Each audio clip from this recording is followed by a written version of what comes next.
what if a fashion brand hired me to create a runway that's like a ritual? Okay, so obviously we need to examine the runway. The runway is usually like a linear long element with people sitting on the sides. So perhaps there's something about this form and this shape that can become visualized. So let's examine it by stages. So perhaps there's like the initial stage, the middle stage, and the late stage. And throughout the runway, there is a transformation that happens, because I think every visual needs to have some sort of transformation. And same happens with the people sitting down. They need to feel like depending on where they're sitting, they're part of the visual that is happening on the runway. So perhaps it's something about how people move through the space and how they interact. Like perhaps they all move differently depending on the stage they're in. So that's like a choreography design. But if we were to design the stage itself, we can start with some type of gradient that goes from one color to another.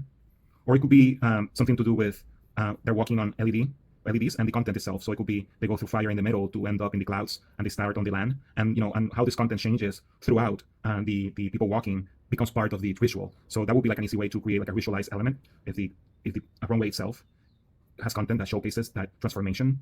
Another way could be to change the shape of the runway. So if we were to like make the runway a little bit more dangerous, basically, because I think a visual also needs to have a certain element of danger. So perhaps the runway it's very thin in the center. So obviously the models are going to need to practice a lot so they don't fall. They pay attention to where they're walking, and that could be like a very difficult thing to accept as a designer, but or as a as a person doing the fashion.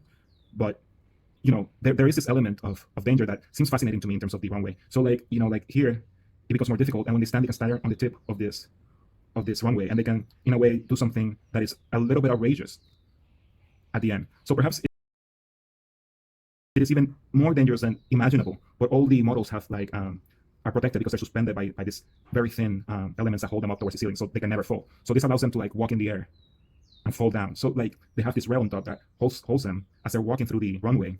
They can do like a 360 move if they wanted to. So it's kind of how do we mix more of a circus performance, or more like a ballet or an acrobatics performance with this fashion designs, and make it more like a ritual. Perhaps in this runway that's really difficult to walk, but because people are suspended, it's fine. They walk through it. It's beautiful. But perhaps sometimes people come flying from the sides and grab somebody. I think the connection where performance, circus meets modeling and meets runway and fashion can be very interesting in terms of a fashion visual runway experience. So that would be my suggestion on how to create a concept that joins fashion, visual, and runway.